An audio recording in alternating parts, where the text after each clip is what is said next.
जिस पर हमारी निष्ठा हो, हमें उसकी प्रतिष्ठा का ध्यान होना चाहिए।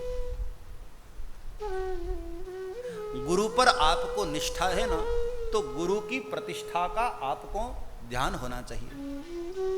हमारे द्वारा कोई ऐसा व्यवहार न हो जाए कि हमारे गुरु की प्रतिष्ठा में ठेस लगे। हमारे द्वारा कोई ऐसा अपराध न हो जाए कि हमारे गुरु की प्रतिष्ठा में आंच आए। गुरु की प्रतिष्ठा, यह विश्वासु का एक लक्षण है। पहला लक्षण है पूर्ण निष्ठा, और दूसरा लक्षण है गुरु की प्रतिष्ठा अथवा तो प्रभु की प्रतिष्ठा। भगवान पर यदि आपको भरोसा है, विश्वास है, तो फिर भगवान की प्रतिष्ठा का भी आपको ध्यान रखना है। कोई ऐसा कार्य न हो कि भगवान का सिर झुके।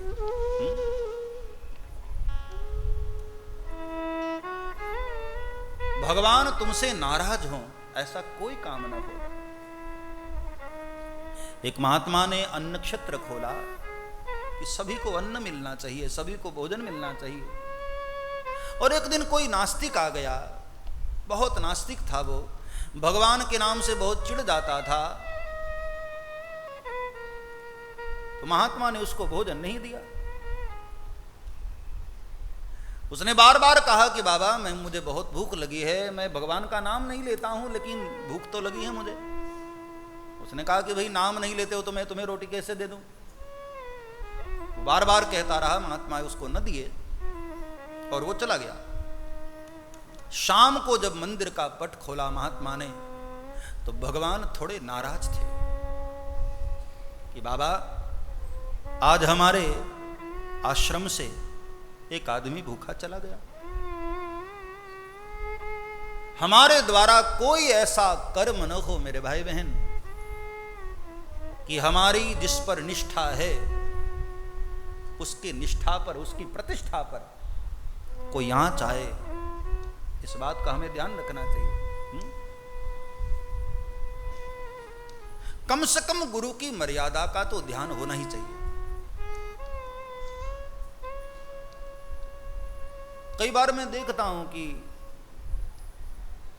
दीक्षा लेने के बाद भी सबको पता हो जाता है कि ये फला गुरु का शिष्य है, उसके बाद भी लोग गलतियां छोड़ते नहीं हैं, बुरे कर्म छोड़ते नहीं। और कई बार उसका पड़ोसी उसको टोक देता है, उसको कह देता है कि क्यों अपने गुरु का नाम बदनाम कर रहा है, तेरे गुरु ने यही सिखाया तुझे। अपने कर्म के चक्कर में हम अपने गुरु को भी चार बातें सुनवाते हैं। इसका मतलब है आपको गुरु की प्रतिष्ठा का ध्यान नहीं है। गुरु की प्रतिष्ठा का ध्यान हो, भगवान की प्रतिष्ठा का हमें ध्यान हो।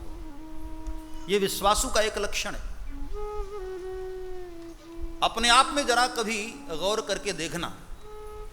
दूसरों को तो हम बहुत देखते रहते हैं कि फला ऐसा है, फला ऐसा है, वो ऐसा है, वो ऐसा है। दूसरों को हम बहुत कभी भीतर भी झांक कर देखो ना, हमारे अंदर भी हजारों कमियां होती हैं साहब। कभी खुद के भीतर भी देखो, क्या हमको भगवान पर भरोसा है, क्या हमको अपने सदगुरु पर भरोसा है। और भरोसा है तो उसमें निष्ठा है, प्रतिष्ठा है। और तीसरी बात बताई अतर्क बुद्धि। विश्वासु का एक लक्षण है अतर्क बुद्धि। फिर कोई तर्क वितर्क न रह जाए, सारे तर्क वितर्क तिरोहित हो जाएं, समाहित हो जाए, गिर जाएं। यदि भरोसा, यदि विश्वास है तो फिर कोई तर्क वितर्क न हो। तर्क वितर्क जब तक मन में चल रहा है, इसका मतलब है तुम्हें विश्वास है ही नहीं। हिरण्यकश्यप ने प्रहलाद को पूछा, क्वासौ यदि सर्वत्र कस्मात् स्तंभे न दृश्यते। प्रहलाद बता, कहां है तेरा भगवान। प्रहलाद ने कहा सब जगह। अच्छा, यदि सब जगह है तो एक खंबे में भी है क्या? प्रहलाद ने एक बार भी मन में विचार न किया। इतने विश्वास से भरे हैं प्रहलाद, तुरंत कह दिया दृश्यते, मुझे दिखाई दे रहा है। और हिरण्यकश्यप ने उसी समय प्रहार किया। नरसिंह भगवान वास्तव में प्रकट हो गए वहां। बोलिए नरसिंह भगवान की नमः। पार्वती पतये हर हर महादेव। विश्वास के घनीभूत स्वरूप का यह लक्षण है। एक बार भी तर्क नहीं किया, मन में कोई प्रश्न नहीं, मन में कोई शंका नहीं, कोई संशय नहीं। और भगवान उसी को मिलते हैं जो अतर्क हो गया है, सारी बुद्धि जिसकी तरोहित हो गई। राम अतर्क्य बुद्धिमान वाणी, मत हमार रस सुनाया।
राम अतर्क्य बुद्धिमान वाणी, मत भगवान तर्क और बुद्धि से बहुत परे हैं साहब।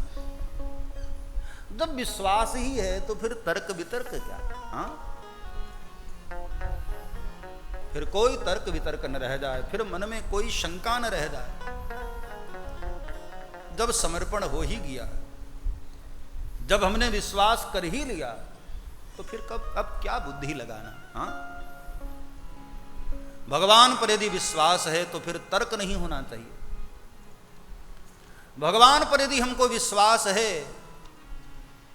तो मन में किसी प्रकार का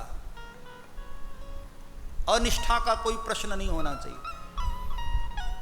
गुरु तर्क रहित होता है, ध्यान देना। सारे तर्क गिर गए तभी तो वो गुरु है। हाँ, भगवान भोलेनाथ गुरु स्वरूप है ना। भगवान भोलेनाथ को कोई तर्क वितर्क नहीं। सब्सक्राइब करें श्री चिन्मयानंद बापू जी के YouTube चैनल को और हमारे वीडियोस को सबसे पहले देखने के लिए बेल आइकॉन को दबाना न भूलें।